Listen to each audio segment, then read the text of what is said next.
Money won't turn up now, I'm about to blow up and y'all don't even know. Powder keg about to explode. Independent, I run this show. International, run the globe. Hyperdrive, no cruise control. Got the life and they losing foe. I stay 100, I keep it homegrown. I live for the applause and all the people know. I bring the swag like nobody can. Don't mean to brag, what about it? Yeah. I bring the swag like nobody can. It's in the bag, man, I got it. Yeah. I got it.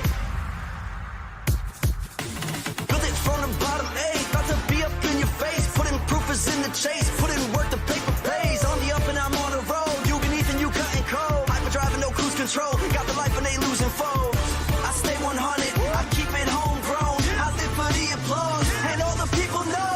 I bring the swag like nobody can. Don't mean to brag, what about it? Yeah. I bring the swag like nobody can. It's in the bag, man, I got it. Yeah. I bring the swag like nobody.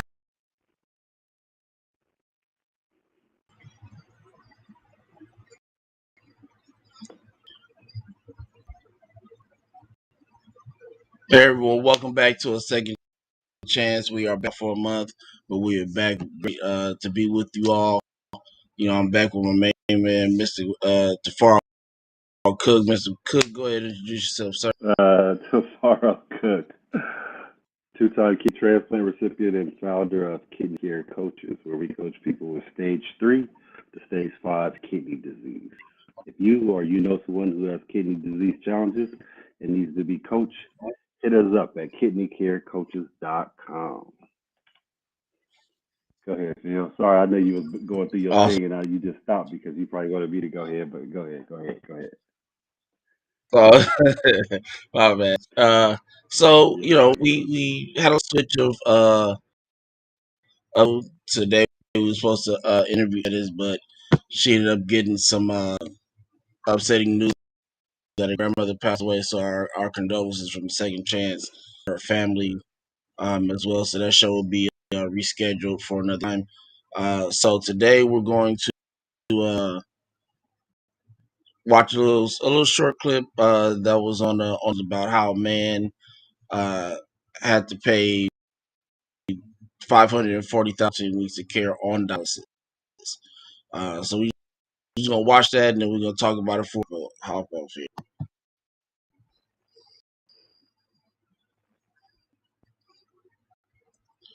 Ms. Cook, let me know if you can hear the sound on this, please. Okay. Just,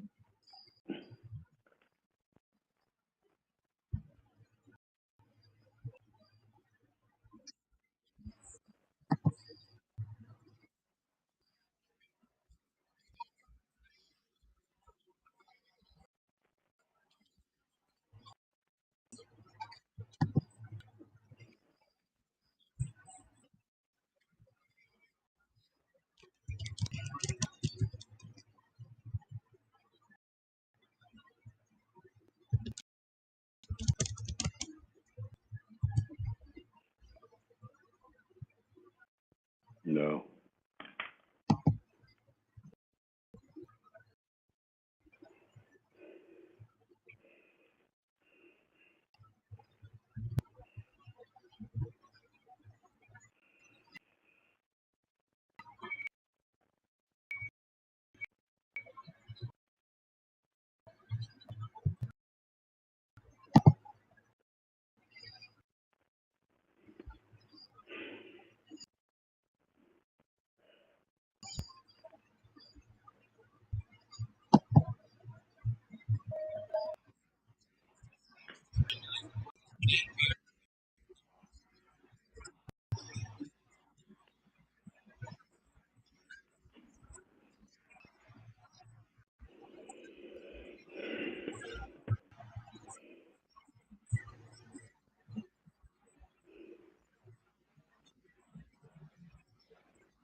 Give me 1 second.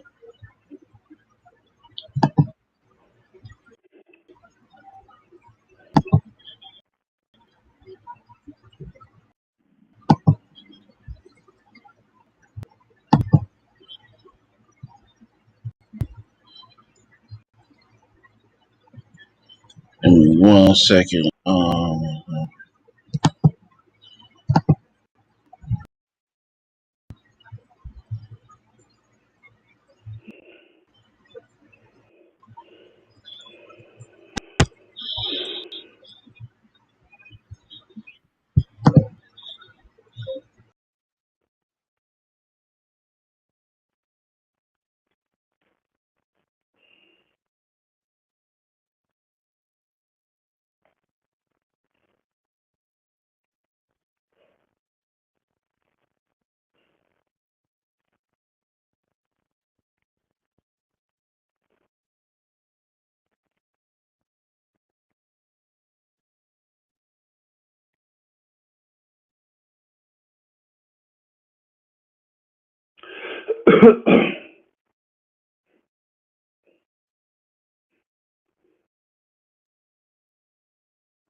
Yeah, we'll just talk about it between the two of us, just kind of off the title alone. You checked it out before we got on. So what was your thoughts on that? Yeah, okay. Cool.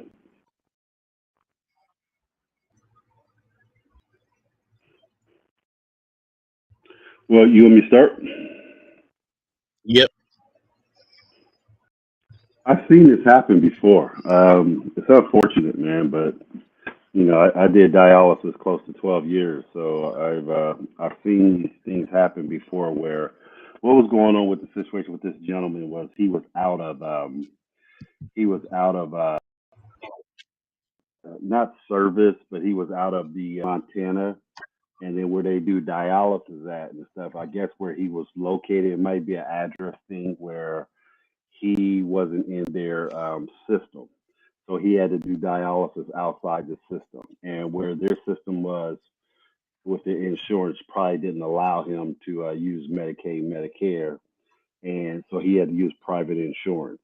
When you have to use private insurance only picks up a third of it, if that. And so I believe his bill was $540,000. People don't understand. When I was doing dialysis, I did the cost of it, and it was costing if it was coming out your pocket or if you had insurance, it was no matter what, it was costing $90,000 a year per person.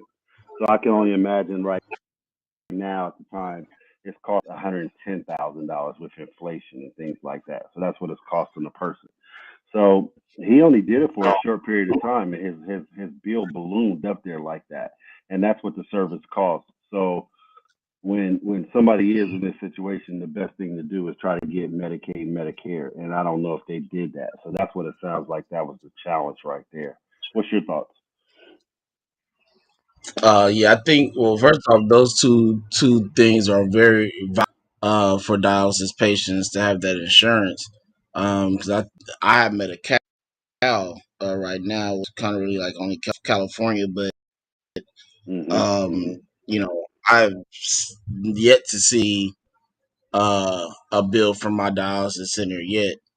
And I remember when we were going to San Diego for the transplant games, and the social worker had called me and was like, I guess at first she thought I was going out of state, and then when she found out I was there, she was like, "Well, I need you to call and check to see if your Medicare is still open." And so when I called them, they're like, "This was shut off when you was life."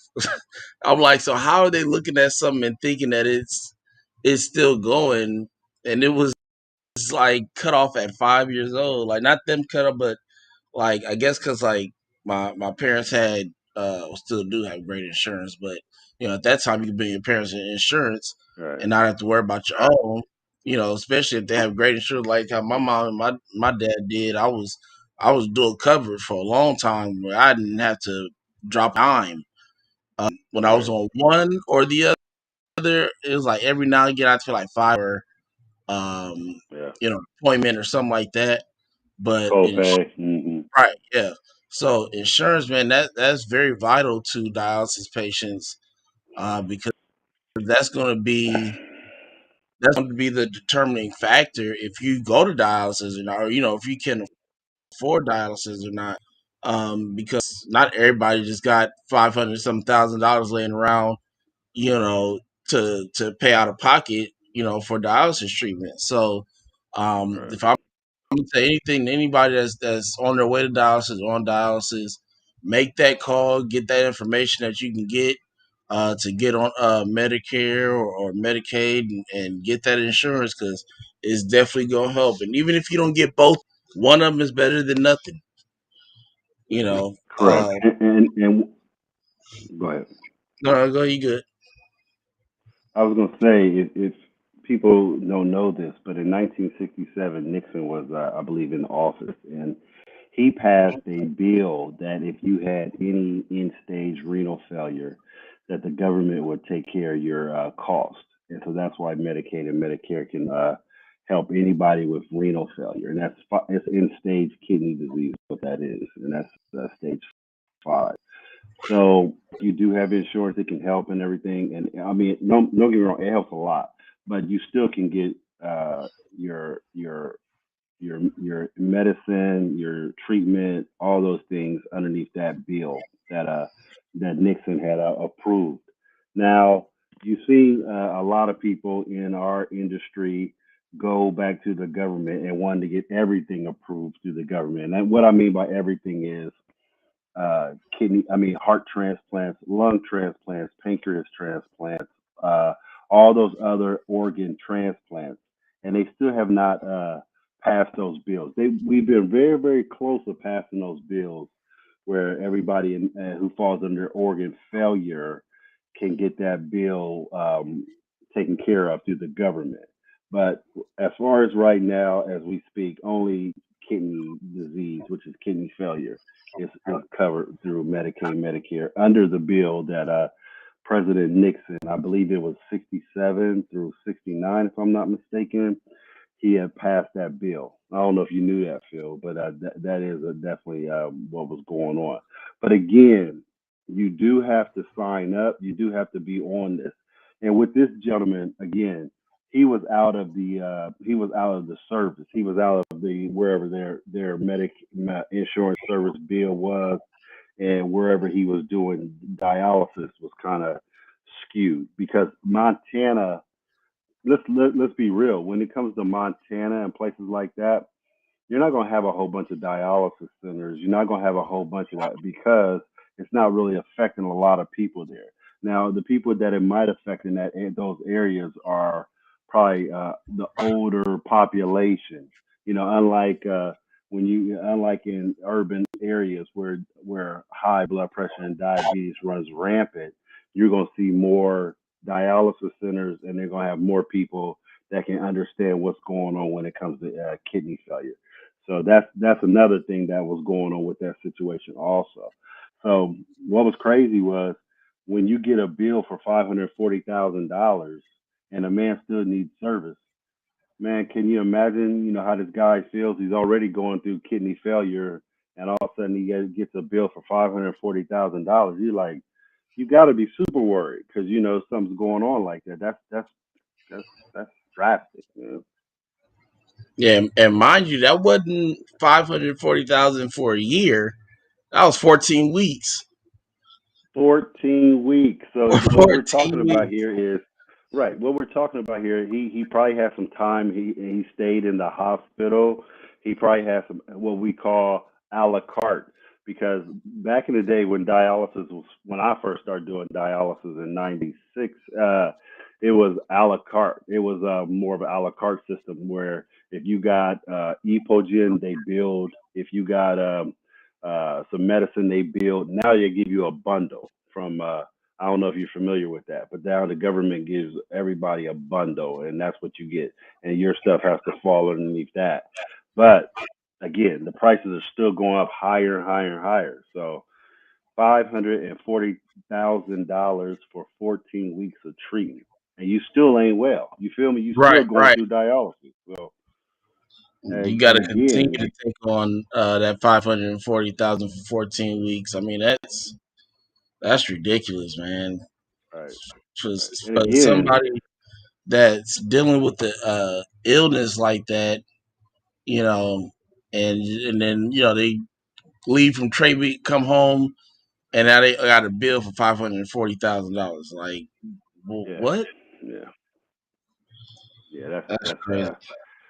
yeah, that is a lot of money, man. But you know, like I said, when you do the math now, I think a dialysis patient is costing the government about 110,000. And I wish we could have played that video because that lady from Kaiser was saying a lot of good things because she said, you know, the news anchors asked her, "Is it cost that much?" And she said when she said it, she said it costs whatever it costs, whatever the market is paying. And when you look at what the market is paying, you know, somebody like Fresenius is making 20 to 21 billion dollars a year. So the market is Right. paying that kind of money. And who are they getting the money from? Not insurance companies. They're getting it from Medicaid, Medicare, which is our government. So that's pretty big. And that's a lot of money. Whew. Def 20 to 30 billion. That's a whole lot of money. That'll take Yeah, care we of talking about a B. We ain't talking about no M. right. That'll take care of quite a lot of families and things. So Well, that's uh, what they're grossing a year, and sometimes when you talk to some of these, you know, dialysis companies, they're like, you know, I've had conversations with some of the people up there, you know, the higher ups, and they're like, we're not making any money, and they, it's hard to justify your company making, you know, close to $20 billion a year that you're not making any money. You know, and, hey, I don't know everything, but wow, that's a lot of money for you to say you know you're what not. I think.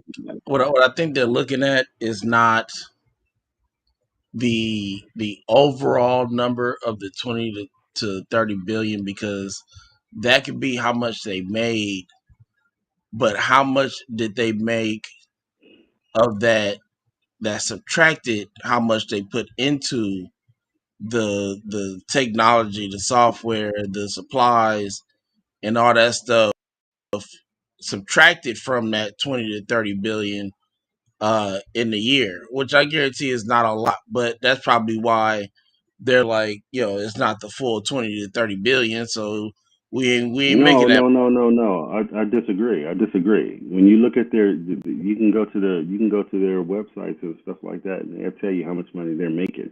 I'm talking about gross. You know Right. what they're bringing. You know Their now. gross is 20 to 30 million. Yes, that's what I'm talking about. Yeah, they're Oh, making. Yes, man. They getting it now. I'm not. Yeah, they ain't. Dialysis. This is. Kidney failure is big business. So yeah, they getting it oh like yeah, that. definitely. Yeah. Good article and stuff. But I wish we could have seen it. It's unfortunate, but because it explained a lot, we could have explained it a little bit better. But hey, it's true. It does happen, and I've seen this happen several times too. I've seen this happen. This is not uh, this is not out of the norm. I've seen these things happen to people where they get a bill like this and they're like, man, just like when in the article the lady said the guy her insurance company Allegiant was like, we'll pay half. That's still $250,000 that them people got to worry about. You just don't go, okay, let me write this check for $250,000 and give it to you. I don't know who got it like that. Right. Maybe somebody. There are people that got it like that, but I don't think that gentleman had it like that. Oh yeah, no, that he wouldn't have been on the news if he had it like that. Right. But yeah, definitely great article. Next week we'll have Uncle Jim Myers on with us next Uncle Sunday. Jim. Uh, Uncle Jim. I'm looking forward to talking to him. That's cool.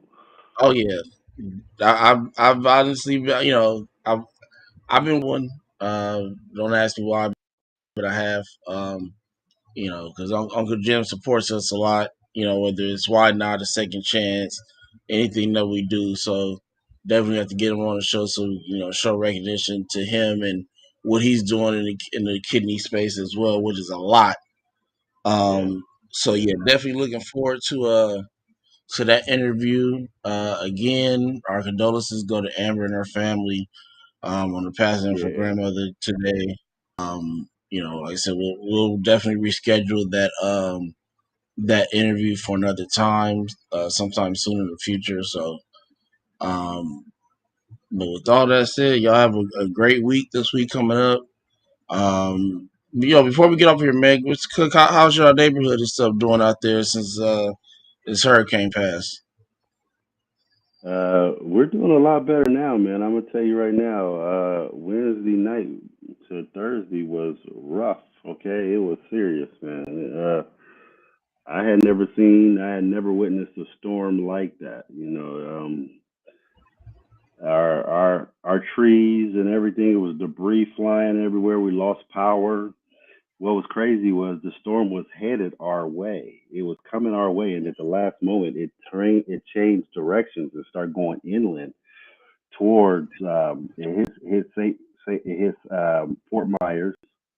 It started coming up our way to Naples. Then it changed to courses and went across and hit Orlando, and it turned Orlando after it turned Fort Myers, which is catastrophic. I have a couple people there that literally lost it, and they left town and they won't be back for another 30 to 60 days because everything is gone. So, and our neighborhood was Right. hit, man. We lost power. I wake up Thursday morning and man, it was stuff everywhere. It was stuff everywhere. It was everybody outside. Everybody was cleaning up their neighborhoods and helping each other and stuff like that. And we were very, very fortunate for that storm to turn. And like they say, if in the Tampa area where we are at, they said we haven't had a storm like that in the last 100 years, and this one was serious, man. It was serious. Wow. Well, I had never seen anything like it. definitely Yeah. glad to hear everybody's okay. I checked on our brother Wills. He had lost power the first night as well, and then it came back uh, for him. I think Thursday or Friday it came back for him. Uh, Trish didn't. I don't think she lost power. I think it just kind of shortly passed where she was. I don't Okay. think it was like full blown the whole thing. It was just kind of I think like you said, when it made that turn, it just kind of scraped him a little bit. But she said minimum damage. I checked on Nashonda Larimore as well. She says she's good out there, and Shirley Brill is doing good also. So, try to check on as many people as I can that we know in that area, and we'll definitely be checking on some more. So, again, great show. Yep. I'll probably end up editing this one just so I can add the video to it. Yeah. Or I might just leave it this way because we said we didn't play it all the way. The whole time we've been talking, we were saying, wish we could have shown it. And then it's going to be, they're going to be like, well, we just watched it. Yeah, because it's the magic of technology. Right. So, again, next Friday, I'll be a part of a 24-hour event with Tim Sone, who's just on our show beginning of August, if I'm not mistaken. And he's doing a 24-hour event that's benefiting veterans. Oh, cool. So I'll be hosting a show. Miss Cook, you definitely welcome to join us if you want. Sure. And that's at Friday at, I think it's 8 your time. If I'm not Okay. mistaken. I think that's the time I signed up for. So yeah, so just trying to help out what we can, do what we Yeah. can. Again, the website is up. Second Chance is the number 2 in chance.net. Go check it out. You know, definitely get in contact if you want to sponsor anything or just support us. In any type of way, we definitely appreciate all the help that we can get. I'm getting back on the the actual podcast thing. We just got put on iHeartRadio and Amazon Music / Audible. So definitely look for us there if you ought to know. Some people are just like stick with one thing, and some of them stick with Audible, some of them stick with iHeart, some of them stick with Apple Podcasts, and it's like, man, y'all just can't listen to all of them. Like, why y'all just go to all of them? There's no reason to just pick one. But we're there just to kind of be of service. So if you can, definitely check us out. We'd appreciate your love and your support, and definitely go subscribe to our YouTube channel. What you got, Mr. And Coop? go check out Kidney Care Coaches also. Go to our YouTube station and check out our website at kidneycarecoaches.com. Check it out. Look at the services we offer. We'd love to work with you if you or you know anyone that has stage 3 to stage 5 kidney disease. We can help you with exercise. We can help you with a nutrition plan, lifestyle, ways of coping mechanisms, all these things, man. That's what Kidney Care Coaches does, and we love to work with you. Yeah, definitely check it out if you need those services for sure. So again, like I said, everybody have a great week, and we'll see you hopefully on Friday and on Sunday as well. God bless.